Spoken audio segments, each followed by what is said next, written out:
Cette conférence va maintenant être enregistrée. Bonjour tout le monde, mercredi 7 août 2019 pour Bourse du jour. Nous entamons une accalmie sur les marchés avec donc hier en Europe des indices qui n'ont pas fait grand-chose, qui ont terminé proche de l'équilibre. Le CAC a terminé en baisse de 0,13%. Les États-Unis, en revanche, eux, ont terminé en rebond, 1,20 pour le Dow Jones, 1,39 pour le Nasdaq, 1,30 pour le SP 500, dans des volumes d'échanges qui sont en diminution, mais qui restaient assez fournis ces 3 derniers jours. Sur le CAC, par exemple, vous l'avez en bas à gauche de votre écran, on tournait autour des 5 milliards. Hier, on a fait 3 milliards 5. Et ce matin, à 9h35, heure à laquelle j'enregistre ce point, on est à 235 millions. Donc on voit que le volume est en diminution. C'est pas beaucoup, hein, 235 millions. On continue de travailler de la même façon, à savoir des ventes sur des rebonds. Alors hier, je vous proposais par exemple de vendre vers 65-70, niveau qui a bien fonctionné en début de séance. Ensuite, on l'a franchi, on est allé chercher un petit cran au-dessus. Et ce qui nous a fait notre journée derrière, c'est le signal technique qui s'est déclenché donc vers 14h30, autour de 5280. Alors il a mis du temps à confirmer, mais il n'a jamais été infirmé, c'est ça le plus important. Et puis donc fin de séance, le marché est revenu donc sur ces niveaux du matin 9h sur la zone des 5240. Donc c'était la zone on se fixait, on jouait plutôt 5245-50 au rachat. Donc on a pu le faire, très bel écart, et on a même pu revendre le soir un petit peu. Et ce matin, avec une ouverture vers 5245, la séance commence très bien. Ce matin, donc vente possible 5260, sinon et surtout vers 70-75. Moi, je place à 73 dans l'idée de jouer par exemple un retour sur 5245. Alors, vous voyez, dans des marchés comme en ce moment, il ne faut pas hésiter à jouer, à viser des écarts assez importants, de l'ordre de 20, 25, voire 30 points, pour commencer à alléger, bouger. Il y a de la volatilité, il faut en profiter. On a traversé une longue phase il y a quelques semaines où il n'y en avait pas, donc il fallait se contenter de petits écarts. Mais là, il y en a pas mal, donc il ne faut pas hésiter à laisser porter. On travaille avec des quantités assez modestes, hein, dans la mesure où le marché reste quand même assez hésitant sur le fond. On n'est pas à l'abri d'un tweet, d'une déclaration qui fasse repartir. En tout cas, pour l'instant, les marchés ont une chape de plomb sur la tête. On l'a vu hier avec la reprise qui a avorté et derrière on est revenu à la case départ. Il en faut beaucoup plus que ça pour que l'on ait qu'on s'éloigne de la zone de danger. C'est pour ça que dans le même esprit, on peut continuer de travailler des turbo-puts. Donc en prenant par exemple du 5376, 5406, il faut prendre un petit peu de marge par rapport au niveau de prix actuel et donc profiter de rebonds à partir de 70-75 et également si jamais on faisait un double top avec hier, vers 90-95, d'acheter des turbo-puts dans cette zone-là.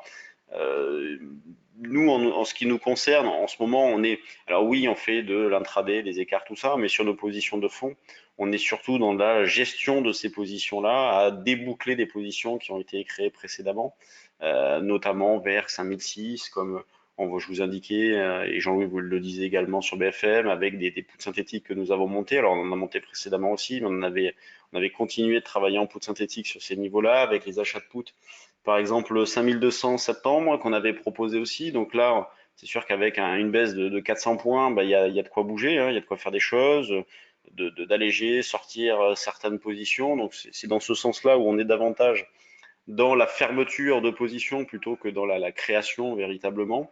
En tout cas sur des positions de fond, moi je crée rien sur le niveau de prix actuel, mais je déboucle des positions existantes et je me contente de faire des écarts en intraday, ce qui marche bien, hein.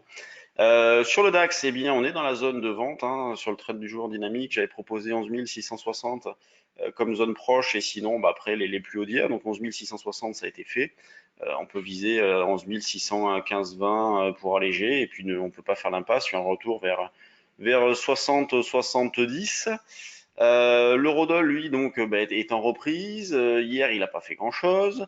On peut vendre un 12,20 plus proche niveau, un 12,40-50 pour jouer le double top pour un niveau un petit peu plus fort et un potentiel de gain un petit peu plus important. En tout cas, c'est très calme de ce côté-là. Sur les actions, donc valeurs du CAC, il n'y a pas énormément de publications ce matin. On voit que sur les valeurs du CAC, ça redevient assez régulier. Ici, l'or 1,9 de hausse. Carrefour moins 1, Carrefour qui rentre sur des niveaux support. Une valeur qui peut être intéressante aussi à regarder pour les prochains jours, semaines, c'est Renault. Elle est où, Renault, tac, voilà, elle est là. Elle est sur des, bon, elle sous-performe depuis pas mal de temps, c'est un petit peu le problème, mais elle est sur des niveaux de valorisation quand même assez intéressants. J'en parlais avec un gérant hier, c'est plutôt pas mal en termes de valo. Alors le problème c'est qu'elle sous-performe. Donc si jamais le marché repart, bon, bah, espérons que cette sous-performance ne dure pas trop. Et puis avec tout le dossier avec Nissan, ça perturbe un peu la vie du titre. Pour le reste, eh bien, les grosses pondérations LVMH plus 0,8, Airbus, BNP, Total, bon bah c'est assez calme. Le Brand que je vous analysais hier et je vous avais proposé une stratégie dessus est toujours sur des niveaux de rebond possibles. Dans les screeners volume, qu'est-ce que l'on trouve ce matin? Donc pas beaucoup de valeurs déjà, parce que vous voyez, je mets le 1/8, il y a 23 valeurs. Groupe Flo, OB, Virbac, Eramet, Boiron, Lumibird, DBV, Poxel, franchement. Et Poxel, j'avais tenté un petit rebond là pour jouer un double appui, ça a tenu un temps, puis il en est passé au travers, bon tant pis. C'était l'idée d'avoir une perte potentielle faible, de bonne probabilité de réussite. Bon, bah, le marché en a décidé autrement. Et une perte potentielle faible, donc bon bah tant pis. À la baisse, on a Recilex, Bonduel, Valorec qui revient en arrière. Tout à l'heure, j'ai vu que Selectis revenait pas mal en arrière aussi. Il y a eu un point financier sur la valeur. Ouais, elle perd 6. C'est beaucoup, hein. Donc tout ce qui est biotech, biopharmaceutique, parce que Selectis c'est une biopharmaceutique, sont pas mal chahutés en ce moment et les variations sont assez importantes. Alors lundi, je vous avais proposé de me poser des petites questions, ce que vous vouliez et ce que vous voulez et que j'allais y répondre. Alors j'ai fait une petite sélection, j'en reçois pas mal, c'est sympa.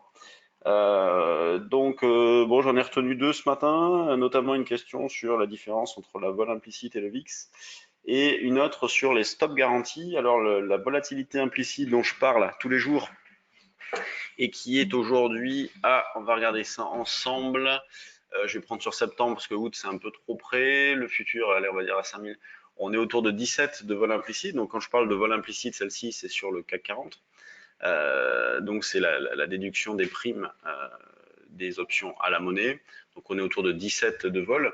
Et le VIX, ben, c'est la volatilité implicite, mais sur les indices US, donc sur le SP500. Donc voilà la différence. Moi, celle-là, c'est la vol implicite sur le CAC. Le VIX, c'est sur les US. Et les stops, alors c'est vrai que c'était hier, je vous disais, bah, faut pas mettre de stop sur les CFD la nuit. Alors c'est vrai que je n'ai pas étoffé ce commentaire. Pourquoi? Parce que bah, il faut savoir que déjà sur les CFD, vous êtes sur des marchés de gré à gré. Donc vous négociez face à votre courtier et en dehors des horaires de cotation des marchés. Donc bah, quand le cash n'est pas ouvert, vous voyez, les actions ne sont pas ouvertes, et ben, il peut faire un peu ce qu'il veut. Et c'est ce qui s'est passé. Alors même si c'est vrai qu'il y a eu une forte baisse en Asie en début de semaine, bon ben certains, oui, pour regarder les plus bas qui ont été cotés chez différents courtiers, on va retrouver du 5100 chez certains, 5090 chez d'autres, même je crois que 5060, un client me disait qu'un courtier fait coter 5060. Vous voyez, donc ça fait quand même des différences assez importantes et ça a été gommé immédiatement. Hier on ouvre à 5240 et puis derrière on va chercher à 5003. Donc je pense aux pauvres clients qui se sont fait stopper à 5100 alors que le lendemain on voit 5003, ça fait quand même un écart assez énorme. Donc c'est pour cette raison-là qu'il ne faut pas mettre de stop, garantie ou non d'ailleurs, sur les CFD la nuit, c'est parce que le courtier peut faire un petit peu ce qu'il veut. Alors après, en ce qui concerne les stops garantis, moi je pense qu'ils ont vocation peut-être à disparaître, ces stops-là, dans la mesure où avec l'évolution de la réglementation et l'ESMA, il y a un an, je crois, un an ou deux, bah, systématiquement sur les CFD, un stop est mis, vous ne pouvez plus passer négatif sur votre compte CFD sur une position, donc des stops sont mis automatiquement. Mais sinon, bah, les stops garantis, pourquoi pas? Ça peut être une bonne idée, notamment lorsqu'on s'attend à un événement important. Mais le problème, c'est lorsqu'on s'attend à un événement important, bah, la volatilité est un peu plus importante. Et donc, bah, soit vos brokers vont vous empêcher de mettre des stops garantis, ou alors vont vous les mettre, puisque ça dépend également de la volatilité, vont vous les mettre très loin des cours cotés. Donc attention à ça. Donc Voilà ce que j'avais à dire sur les stops la nuit et sur les stops garantis. Moi, en ce qui me concerne, je fais énormément de futurs. Après, on travaille avec des courtiers également qui ne cotent pas la nuit. Donc, pour ne pas avoir ces problèmes-là, moi, c'est ce que je vous recommande lorsque vous débutez notamment, pour pas vous faire de sueur froide la nuit, de ne pas voir et de ne pas voir votre compte évoluer la nuit. D'avoir un broker qui ne cote pas la nuit. Donc, bah, si vous avez des questions sur les courtiers, bah, on reste à votre disposition. N'hésitez pas, on en a essayé pas mal. Donc, voilà, ça peut faire l'objet d'un petit commentaire demain ou une réponse par mail si vous le souhaitez. Moi, je suis là jusqu'à vendredi, donc en attendant, bah, n'hésitez pas, je suis à votre disposition. Allez, sur ce, je vous laisse et on se retrouve demain pour un nouveau point. Salut!